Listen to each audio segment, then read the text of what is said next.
Joining us, Democratic strategist and pollster and MS Now political analyst Cornell Belcher, Democratic strategist and co-host of the Latino Vote podcast, Chuck Rocha, and investigative reporter for the Austin American-Statesman, Tony Plahetsky. Chuck, which is the right Democrat to beat Ken Paxton if it does turn out that way?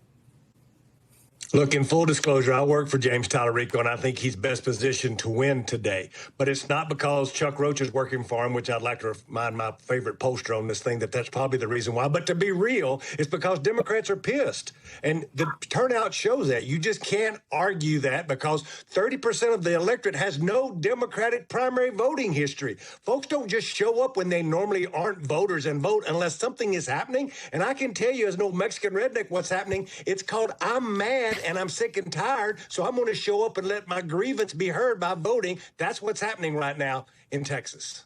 All right, Chuck. Good to know about the James Tallarico affiliation. Did not know about it before you said it. Glad you disclosed it. Cornell, you tell me your opinion. Well, I think Chuck is definitely an X factor wherever he goes. He's got to work him into the equation. Look, I do think when you see this sort of turnout patterns that you see in Texas that are unusual, one of the things is, and look, we've talked about polling a lot. One of the things is you don't really know what's going to happen because the turnout patterns don't look like anything we've seen in the past. We're seeing more people turn out, and a lot of people who've not turned out for a primary before are turning out, and we don't know exactly what's the main factor driving this. Right? We also know that Republicans have been spending a ton of money also in the Democratic primary as well to sort of influence the outcome. So, what happens today, who knows? Although most of the vote has already been cast because most of it is cast early in Texas. But what's going to happen at the end of this? Who knows? Because there's so many X factors and there's been so much money spent there, ridiculous amount of money spent there to turn out voters who've not been turning out in Democratic primaries before.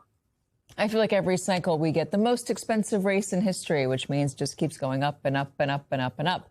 On the Republican side, we might get an answer on the Democratic side tonight. On the Republican side, we're probably not going to get an answer tonight because it's probably going to go into a runoff. Give me the lowdown for the GOP, Tony.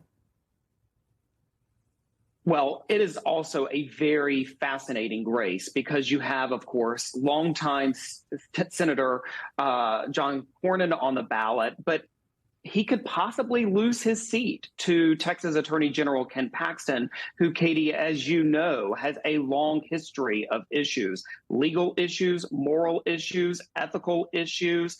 And so the big question on the Republican race is whether or not he is going to make it alone tonight with no runoff, or whether or not he could possibly face a runoff against John Cornyn. Of course, most of the people following that race very closely think that if it becomes a runoff, that increases the likelihood that John Cornyn could possibly lose his longtime seat in the U.S. Senate. So, Chuck, the race on the Republican side, as Tony was laying out, is really interesting because you have Cornyn, who is an incumbent, who is somebody who does have crossover appeal, or at least moderate appeal, in Texas. Ken Paxton is a Republican. He's a firebrand. He's a MAGA loyalist. And by the way, that's crazy to say that John Cornyn is not, because he's voted with Donald Trump and Republicans like 99.9% of the time. But still, that's the way it's being perceived down there, because Cornyn has, I think, at once been critical of Donald Trump. Is Ken Paxton, if he does win, is he really beatable in Texas, or is this just another version of the same story that we keep telling ourselves? If the turnout was the same and if the elections were the same, Democrats would have no chance. But what we're describing to you right now is an anomaly that's happening, and that's why there is a chance. And let me tell you why Cornyn can't win the runoff. Here's some behind the curtains of what's going on in polling and in the vote right now in Texas. There's 12% of the Democratic turnout so far that showed up in person early vote. Cornell is going to go crazy when I say this. They have 12% of that. that have a Republican primary voting history. That means they're pulling a Democratic ballot, but they voted in the past in a Republican primary. You know who that is? That's who John Cornyn would be counting on to vote in a runoff. But wait just a second. If you vote in the Democratic primary, you can't show back up and vote in the runoff for John Cornyn. That's why I think he's doomed, and I think that's why Ken Paxton is beatable in November. Chuck, you are a riot. Cornel, what do you think? Well, I think what Chuck is saying is pointing out something is really important. Look, Katie, over 80% of incumbents win re-election, right? It's close to 90% if you're talking about senators. Cornyn, the real big, massive thing that's going to happen in Texas is, quite frankly, around the Republican primary. Because if they take out Cornyn, who's someone who's been there 2 decades, right, and wins elections solidly time after time, and turn that into an open seat, it advantages the Democrats, because all of a sudden you have an open seat, which is very different from taking on an incumbent.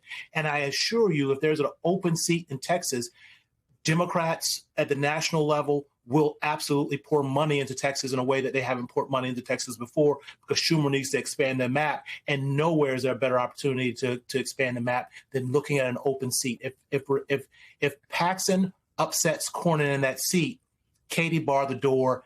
This time, Texas might be really different because it's an open seat, and you see dramatic changes in the way voters are turning out. And look at District 9 that just happened there, where you had almost a 30-point swing from Trump to a Democrat. I think this time, Katie, might be different.